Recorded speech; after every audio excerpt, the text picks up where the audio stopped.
bagaimana hukum mengqadha puasa wajib di bulan Syawal? Apakah puasa sunnah Syawalnya dulu yang dikerjakan, atau mengqadha puasa wajibnya? Apakah boleh mengqadha puasa wajib sekalian dengan niat puasa sunnah Syawal? Ustazah mohon jawabannya dari Ustazah.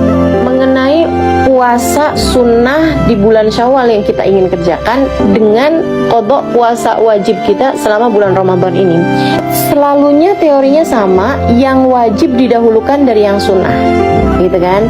Yang wajib itu harus didahulukan dari yang sunnah gitu. Nah, ngapain kamu punya pekerjaan, ngapain kamu ngerjain kerjaan sunnah kalau kamu yang wajibnya belum kamu kerjakan? Itu sama aja kayak ada orang bangun di waktu malam, dia belum sholat isya tapi udah tahajud gitu. Nah, yang ngapain dia tahajud, orang isyanya belum gitu kan? Isya dulu baru kemudian kamu bisa ngerjain tahajud.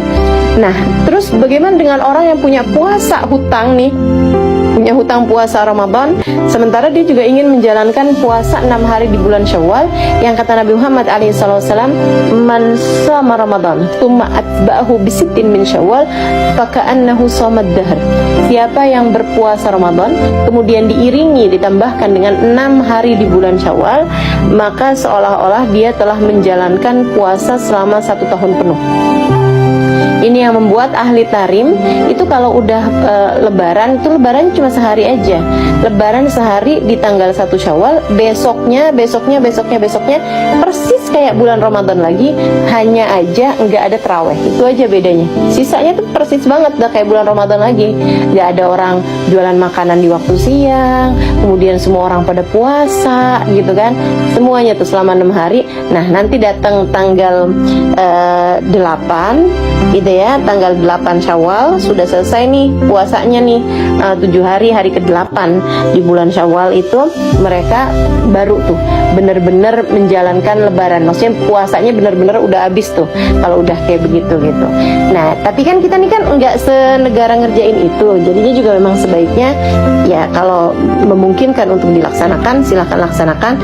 Meskipun para ulama mengatakan tentang sit Syawal, 6 hari di bulan Syawal itu nggak harus berturut-turut dan nggak harus mulai dari tanggal 2. Artinya kalau misalnya kamu tanggal 5 atau kamu ambil Senin Kemisnya 6 hari di bulan Syawal, yang penting ada 6 hari di bulan Syawal, kamu udah dapat pahalanya seperti puasa setahun penuh tersebut.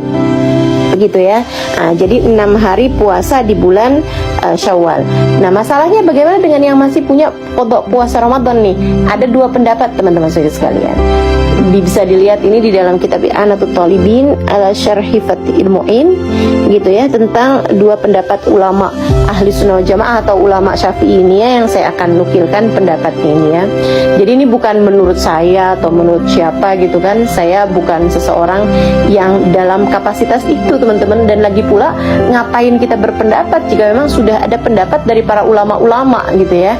Nah, jadi ini bukan pendapat saya kan, tapi pendapat para ulama-ulama. Sebagaimana yang sudah saya sampaikan tadi, ini semuanya juga hanya mengulang dari apa yang sudah disampaikan oleh para ulama-ulama kita, oleh para guru-guru saya, para orang-orang yang memang sudah mempelajari agama secara benar, secara sempurna, disampaikan lagi dan saya mendengarnya, saya sampaikan kepada teman-teman semuanya. Bukan, nggak ada sesuatu yang baru yang saya sampaikan, semuanya hanyalah merupakan dari apa yang sudah disampaikan oleh para ulama-ulama yang saya mempelajari baik lewat kitab maupun langsung lewat lisan-lisan mereka, dari merekanya sendiri mendengarkan dari telinga, kemudian disampaikan dengan telinga mereka dari lisan para ulama sebelumnya, terus sampai bersambung pada baginda Nabi besar Muhammad sallallahu alaihi wasallam.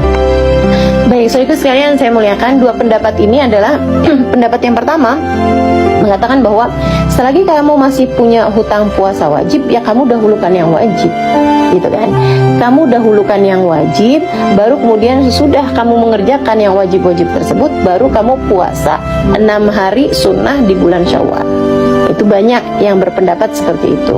Dan ini muskil buat orang-orang yang hutang puasanya banyak gitu kan. Kayak misalnya selama bulan Ramadan itu dia nggak puasa karena dia nifas misalnya, atau karena dia hamilnya yang berat, kemudian dia Ya kalau itu memang nggak bisa memungkinkan untuk puasa Syawal juga ya, atau dia menyusui misalnya gitu kan, selama bulan Ramadan itu dia menyusui gitu.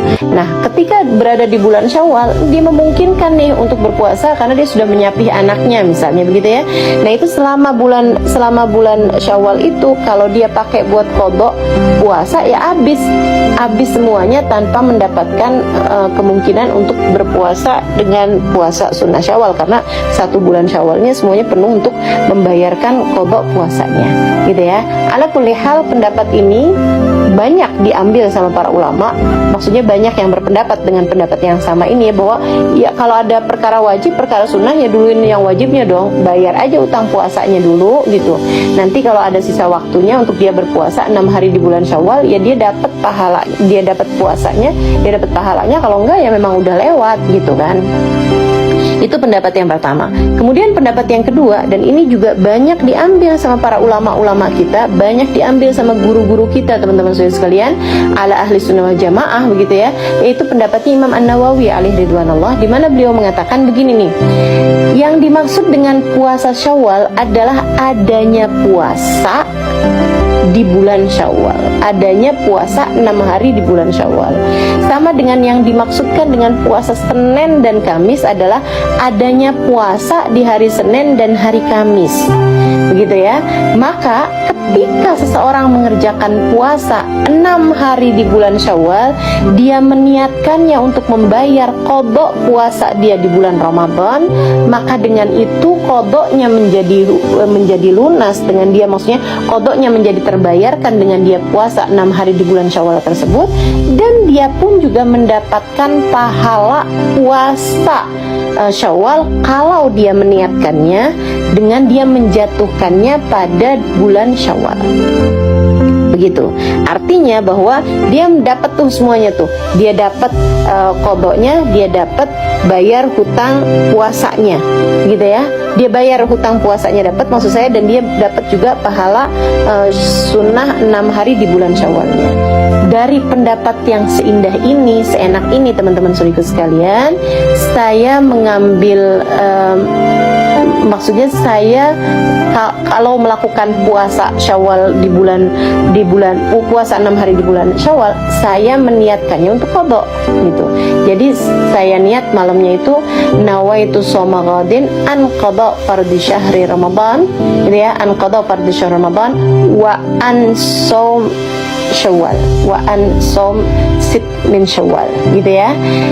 Jadi saya niatkan, ya Allah saya niat puasa besok hari, atau kamu bisa pakai bahasa Indonesia, ya Allah saya niatkan puasa besok untuk puasa qadha saya, dan juga untuk 6 hari di bulan Syawal, atau untuk melaksanakan salah satu puasa dari 6 hari di bulan Syawal, seperti itu gitu. Dengan cara itu kamu dapat dua-duanya gitu ya.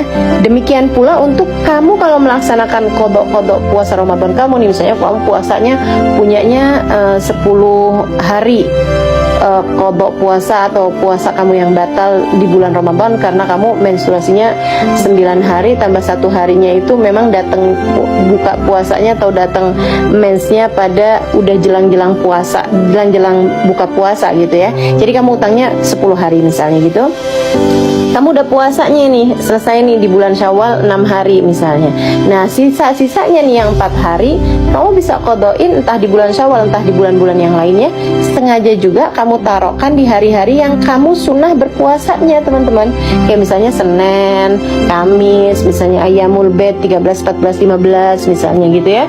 Dengan cara seperti itu kamu dapat bayar hutang puasanya, dan kamu juga dapat puasa sunnahnya atau pahala atau fadilah puasa sunnahnya, karena kamu menjatuhkan puasa kamu tersebut pada hari-hari yang memang dimuliakan Allah Subhanahu wa taala untuk berpuasanya.